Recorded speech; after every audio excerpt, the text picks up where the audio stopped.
What is up, my guy? It's the day we have all been waiting for, finally getting to fit the kitchen. Now before we get onto that, I'm just going to take you in a wee process and everything that we've done. Biggest thing we did in this kitchen was remove this wall here, the brick wall that was once here, and we boarded that up, and that was, we took space from the alcove that was in the living room. So we gained space from there. We've done a repipe with all the new boiler that's been fitted and all the new pipes, so they come right along the bottom behind all the units. It's a great way to hide them. Now when we took this wall down, we noticed how bad condition it really was. So what we did is we just took it all off, took all the old strapping off, and we rebuilt a brand new wall. Now the plasters have been, they've plastered the ceiling and they've plastered this wall over here. Now you'll see this wall had a lot more build out because we never resheeted that one, so that got bonding and plaster. So we're letting that side dry and we're going to start on this side. Now you might be thinking, Chris, the plasterers have only done half a job. Why is that? Why have they only plastered down so far? And the reason is, remember, we're going to have units up to 900. We're going to have 2 larder units here, units all the way along, units all the way along the top, and we're even going to have a splashback, so there's absolutely no need in plastering behind this wall. Remember, we're on a budget, so square metres count when it comes to getting your plasterers, because that's how they work, and it's more material they've had to have mixed up, more bags, and more time and effort to plaster all of this when there's just no need. So I'm going to set up my laser. I've got all my tools ready. I'm going to set up the laser at 900. That's usually the height we do for the units because you've got kickboard and stuff like that. So I took all that into account, set the laser up, we'll mark the units out. I'm going to start with the 700 unit in the middle of the drawers, and then we can go either way, build it right up, and then we're going to move on to doing the 2 larders at the end. Once we've complete that, we're going to get the worktop in, and then we're going to move on to doing the hob, and then all the wall units up above. Stay tuned. Right, so that's my 900 mark for my units. That's going to be the height of all the base units. So I'm just going to set my laser up over here onto the door frame. One thing I really like about this laser is it comes with this metal plate, so you can just put this metal plate on roughly where you need it, and then the magnet can slide up and down to adjust. That's too strong for my own good, but you get the idea there. I always use a green laser as well because it's so much easier to see, especially when it's like nice and bright outside. It's a lovely sunny day, so that's why we're using a green laser. And I don't have a red one, but that's just the reason why I've got a green laser. And for this Celic, and for this Money Hoops. It's an old firm day today. I do not care about football, by the way, but it's an old firm day, so best of luck to both teams. Every unit that comes in, I'm just going to rip right up the back. Probably about, let's see the size we're going to need. Probably about 350mm right up the back, and that's just to clear the pipes so it can go tight back to the wall. This is the drawings you get when you're fitting a kitchen, so it just basically tells you where all your units are going, where all the end panels are going, and it's really simple just to follow it, so always have that handy. And as well, you also get a CAD design, so this basically just shows you what the kitchen is to look like in the final outcome. So you'll see this is the sink wall, and this way I have the wash machine, dishwasher, etc. And this is the main wall here, which we are working on today with the 2 larders and the base units and the wall units and the wee bridging unit and the extractor fan. And this is the boiler housing. Pretty cool, isn't it? Right, while you do that, I'll just measure and mark out the wall, right, Jodie? Right, what have we got? 64mm off that side.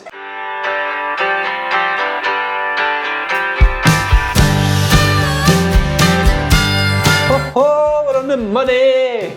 Here comes the money! Here we go. Get a bigger digital level, so you've seen me at this 600 level before. It was digital. Milwaukee very kindly sent me out 1200. And we've been using it for the past couple of months, and it's been so handy just having that extra bit of length, because usually what we've been doing is putting the 600 and I like kind of clamping it to the original 1200 and 1800 bead. So now I've just got a 1200 one, which makes my life so much easier. Bleep bleep. Reality. I'm just writing fridge, oven, 500, and this one will be a 700. So we know exactly what units are going where, Jodie, so when you find the next one, it's easier. Oh, you're showing off your tricks now? So know how there's a laser over there, and that's to determine the height of your units? What I've done is, because I put the feet on upside down, like with the unit upside down, I'm watching the laser and then making sure that the laser hits the top of these feet, so that when I turn it over, it's going to be perfectly level. It means I don't need to lie on the ground and adjust them on the ground too much. You might need a wee bit of adjustment, but not a lot. And that's the bottom line, because Stone Cold said so. There he is.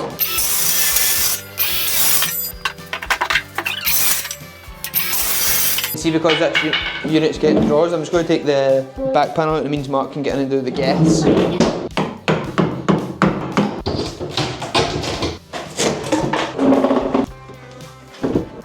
I'm so sorry. What? I farted. No, no. I'm really sorry, Nikki. See me, previous Chris done us a heavy solid by putting pads in the wall. Means we don't need to do any plasterboard fixings or raw plugs, we just screw straight in. Shut the door, it's freezing! I'm only joking, you can open the door for the farts, man. I love having pads in the wall. What's your laser, Jodie? I never touched the laser. Why is it flashing then? It doesn't just knock itself I off? accidentally touched it. I was to watch it if it was a fucking accident. I didn't do it on Yeah, you need to swear. What's your wee buddy? What's your can see? I love the sass. This is my job, go do your own. My job's done. I'm not fucking good. Units in. Oh no. Yeet. Well done, Jodie. I'll cut them and then you put the feet on, right? And then we'll switch.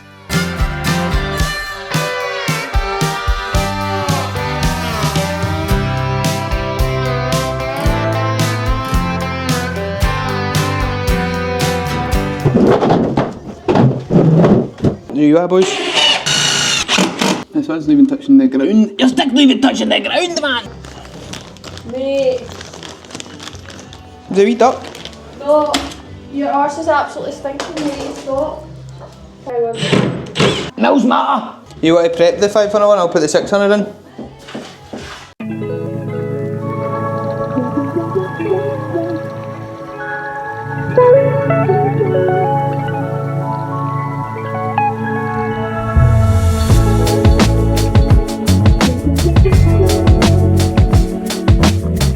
In panel time. Are you ready? Silly, no one to sit on. Right, this one will be quite tricky because this one's just going to float, but it's going to get screwed into this unit on the 20mm line, eh? Okay.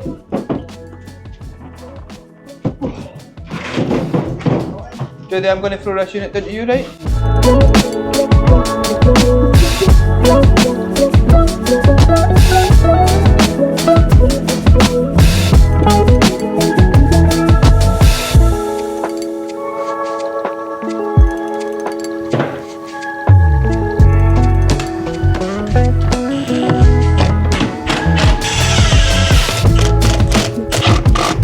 Lightweight.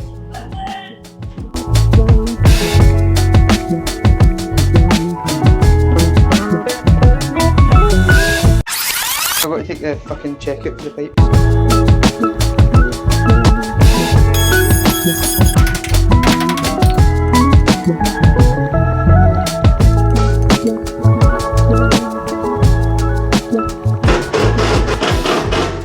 Ladies and gentlemen, boys and girls, people of all ages, it's time to do the wall units. Now I find the wall units so therapeutic and satisfying, I don't know why. I just love putting the wee clips up, and then when you lift it up and it slides in and it clicks in, you're like, oh. So that's what I want to do. So we've got a 500, a bridging unit, which is 700, end panel in between, end panel, a 500 and then a 600 to finish us off round the boiler housing unit. The light, it burns! I'm just going to use my digi level because there's not really anywhere to put the laser up, so I'll draw a line right off the ladder unit. That's where I take the height of the ladder right all the way along, and then what we'll do is we'll just measure down for where the brackets go, put the brackets up all in a one-way. While I'm doing this, Jodie will get them all opened, we'll get them all up, she'll get the shelves in, and then we'll get onto the worktops at the end of the day. Right, that's our line there. The flowers.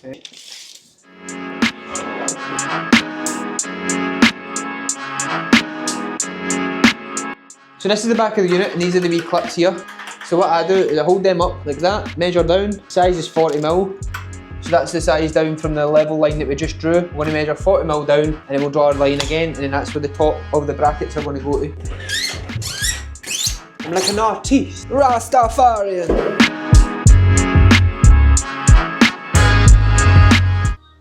This is Jodie's first time doing the wall unit. It's usually I do it and she watches, so let's see how she does. No pressure. Oh! Yeah! It's good. It's good. Right, I'll adjust it on and screw it up and then get the next one ready, right?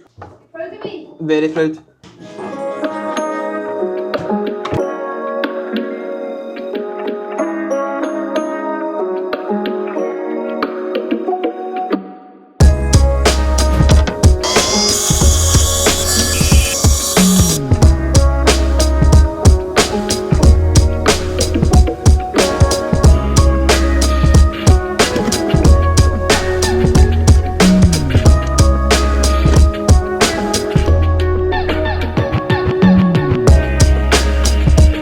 sure there's an end panel. It goes on this first.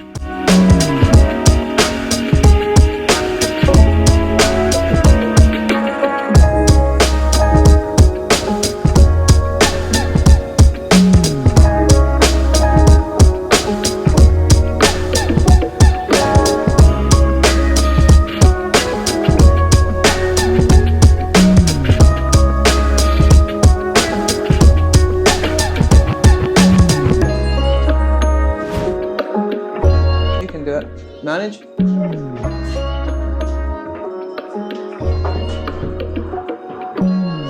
done.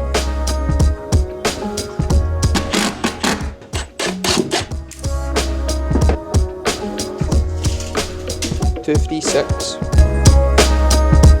Right, that's us onto the worktop. So we're just going to do the worktops and all the base units, and then we'll do all the doors in the one time, kind of like a wee round robin. And it just keeps things a bit more streamlined and easy to manage the rubbish and stuff like that. So the size I need is 2378 at the front. Then at the back it dips in, but that's okay. 8, and then at the back it's 236, which is weird. The other side we're still waiting to dry as well with the plaster. I mean, that only got done yesterday, and there was quite a lot of bonding on that back wall, whereas this wall was a wall that gets sheeted, mind. So you don't want to be putting the unit straight onto it and no giving the plaster time to dry. Go through it in a couple of passes.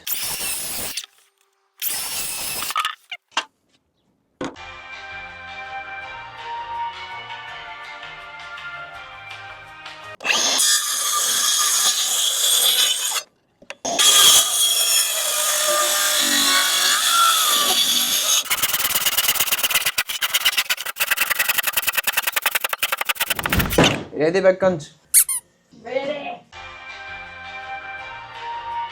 Just needs a good pumping. Killer, I think it's a bit tight. I think it'll go. Before we push it in any further, just 40mm there. That's it in, it's not coming out. Cut the hob out in place. 40mm? Looks alright, doesn't it? That's 43. Get a good pumping. Go on, Jodie. Go on. Go on, get that 3mm. Get it, girl. Right, big man, get it. Yeah. Thrust power, there you go. 40. Sorry. It's on the hips. I don't know what you've done with my fucking screw gun, Jodie.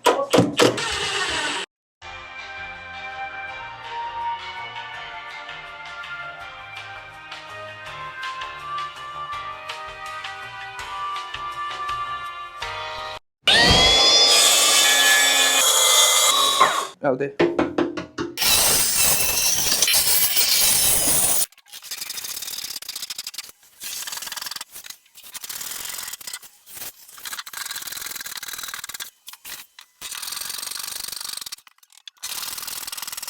These saws are actually pretty good. Heavy wool through that.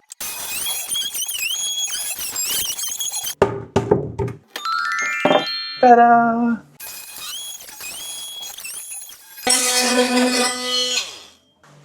Voila!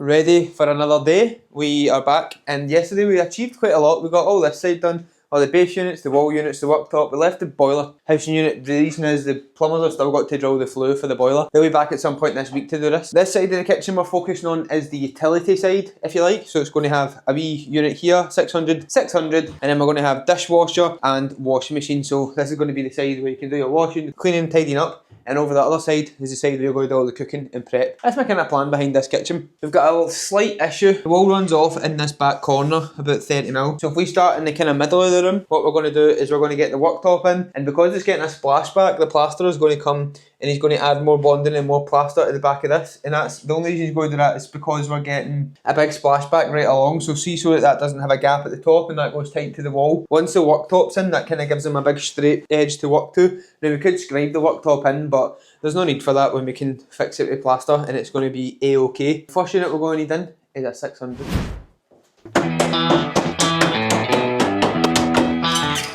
It's a bit hard to see, so we've got a line in for reference.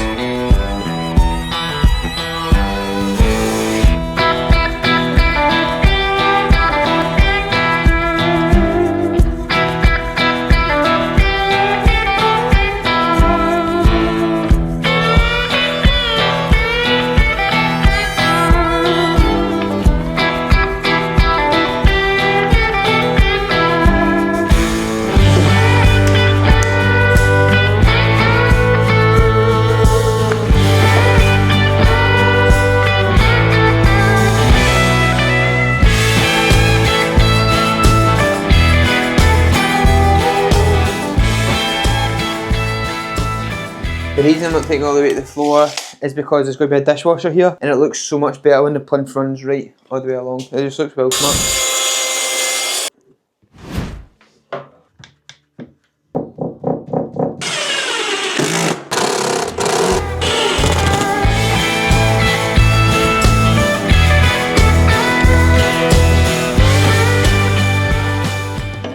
That's it, put your hand there, hold that tight with your left hand, pull it back a wee bit, right, plunge and then go for it. I love the safety squint. Get dust extraction on that!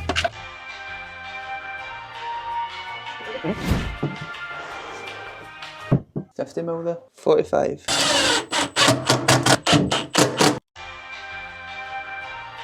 Moving on to the sink now. We got the worktop in, we get an end panel in, we've got the 2 base units in. I've ran out of L brackets to do the last end panel, which is beside the washing machine and dishwasher. Oh my god, it made this complicated. Oh, it's nice, it's black. I don't know if that's just underside it. No, it's black. Black to match the hole. Oh, she fancy. So long, gay boy. Right, sink's just even easier than the hob. The way I do it is you put it down, eye it to make sure that it's in the centre of the unit that you want it to fall in. It's obviously going to go into this unit a wee tiny bit, but that's okay. And then what I do is just basically measure front and back to make sure it's the right size. So what size we got there? 80mm. What size we got here? Oh, 80mm, I was good at that. Size we got there? 100mm. So we'll just push it back a wee bit just to split the difference. So we'll just go 90mm and 90mm. There's 90, back a wee tiny bit. I'm quite happy with it there. What I do is draw around it and then take 10mm off the size that you've drew around, and that's where you cut. But don't draw around it completely. All you need to do is just put a mark at each corner. That can get tape. And then come in 10mm each bit.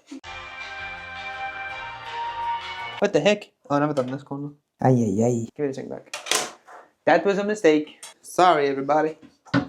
Line it back up with the marks I've already done. Get the money shot. Halteford's new square. Perfect for this. Oh, look at that. Gets the full length line. Usually you'd need to like mark it with a bigger straight edge because our old square wasn't as big as this. Size matters. It's a tribute to Dave James White.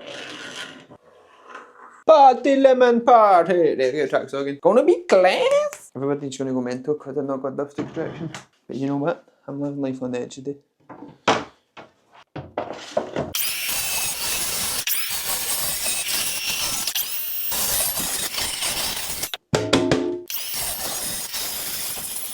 Yeah.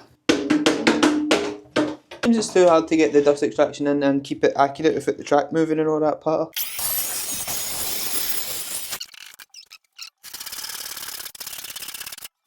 Always put the multi-tool blade in first, don't start it and then try and go in first and then go for it.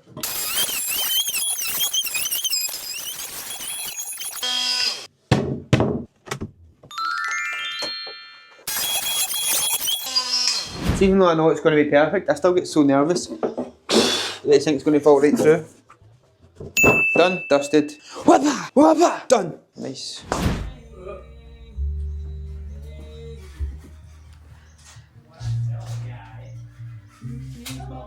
Got my hood up to protect me from the sun. I don't really like the sun. Bye, we're doing splashback now. Come on, keep up, keep up. We're not on a bonus here. Right, you just get in there and hod that end. Hurry up, come on. Jesus Christ, you said one job. I'll be the cut guy, you be the hod guy. Oh, I've lost my saw. Where is it? That's it.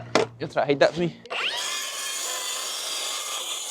Muchas gracias, amigos. That can get kept aside because we'll use this for oh,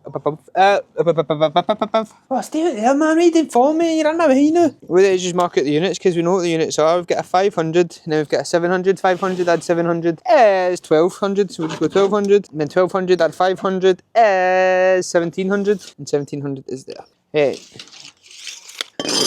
We'll square them down right so that they're going right up, and then what we'll do is we'll go inside and take the size of the height that we need for underneath the units. Because I can't remember. That's why I only keep a mini square in my pocket. You don't need the big one. I never realised you could do that. Well, every day is a new day, and every moment is a new moment. Same shit every day. That's why you hang out with me, Joe. Every day's a school day.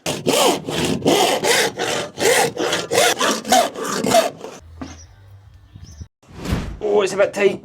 That's what she said. A wee bit tight. I don't think I'll get this back off. Lie it flat like that. Just slide it in the back of that thing first. You push.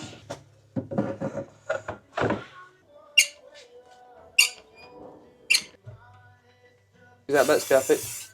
Looks no bad, doesn't it? No, I'm actually turning it really nice. Now all I've got to do now is the end panels that go on under here, clad and cut, obviously just to save space and so that the 700 stayed symmetrical. Usually we put them right up, but here's what it is. I think this looks well good. Not your boy, I'm just a sexy boy. Right, I think we've done pretty well considering we've only had 2 days to fit this kitchen. Starting off, we did the larder, we started in the double door, to be fair, that's a bit of a lie. But we've got this full wall done, all apart from the appliances in there and that in there. I did all the cornice and I did all this around and wrap around this extractor fan. Jodie's been putting the doors on, we've even got the splashback on now. I know it's kind of hard to see because it looks like the cabinets and it looks like it grew there because we did that good a job. This morning as well, we got this worktop on, the last 2 base units fitted, the end panel at the very end, you see that? And then we also got the end panels in for the dishwasher and the washing machine. I'm not going to fit them just now until the plumber's back. He popped in, he's going to come back tomorrow and fit the sink, the hob. He's got to do a core hole for the flue. But it's 3 o'clock just now, just in case you're interested. And our aim of today is getting the rest of the doors on, and then that leaves in the morning.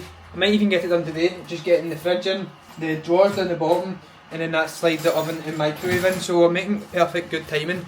So this is my favourite part, and we always leave the doors to the end. Jodie always says why at the start, but then she kind of gets it because if you leave them to the end, they're least likely to get scratched and marked and damaged.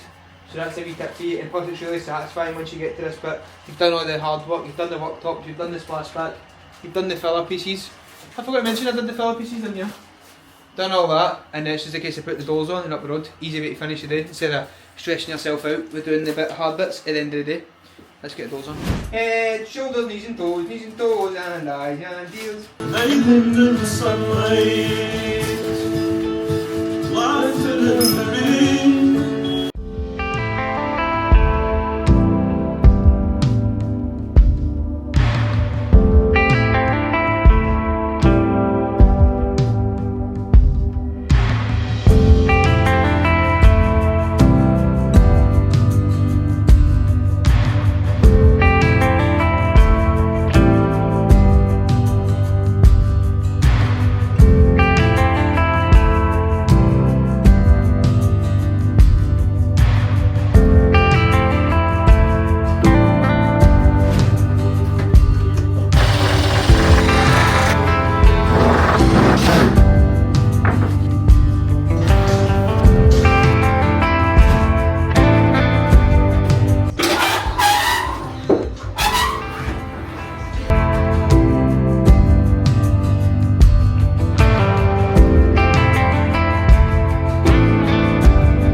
Right, we're about 90% complete of the kitchen. Days, what a sneak peek. I know he's there, come on in. Look how good this looks. So we did all the appliances today. We've got the integrated fridge, integrated freezer. We have got our oven, we've got our microwave. I just think they look so good up there and it frees up your worktop space having a microwave.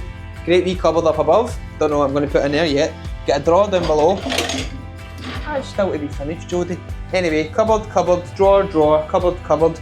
Now, we've still got the boiler housing unit to do, but the plumber still has to come back and drill a hole for the flue. He's waiting for all the brick and the plaster and everything else to finish. The plasterers are still on site, by the way, so if he makes a bit of a mess of that, but I know he won't, we can get that fixed. We're waiting for the splashback. You'll see there's a bit of a run on the wall. We're going to get a wee bit more plaster on here, and then we'll get this splashback on the back there. Waiting for the electricians to come back as well, just to connect up the hob, the cooker and the microwave and the oven. We've got a dishwasher to go under here and integrated, but we need to wait for the plumber because we need extended hoses, so I don't see the point in putting it in, fitting it all and getting it all good. And then we have to take it back out again. Just now, we're going to take a break for the kitchen. We're going to move on to the front door. Aye, push it hard.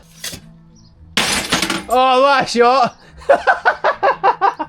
You couldn't have done that if you tried. So while we moved on to fitting the front door and the rest of the renovations in the property, that gave time for the electricians to come back and do their final fix. The plumbers also came back and hooked up all the appliances. And for the flooring, we put down a smoothing compound. Then we went for luxury vinyl tiles, but we're going to be doing a full video on just the flooring. And to finish it all off, we had Peter the painter in, and this is the final result. What do you guys think? I think it looks amazing.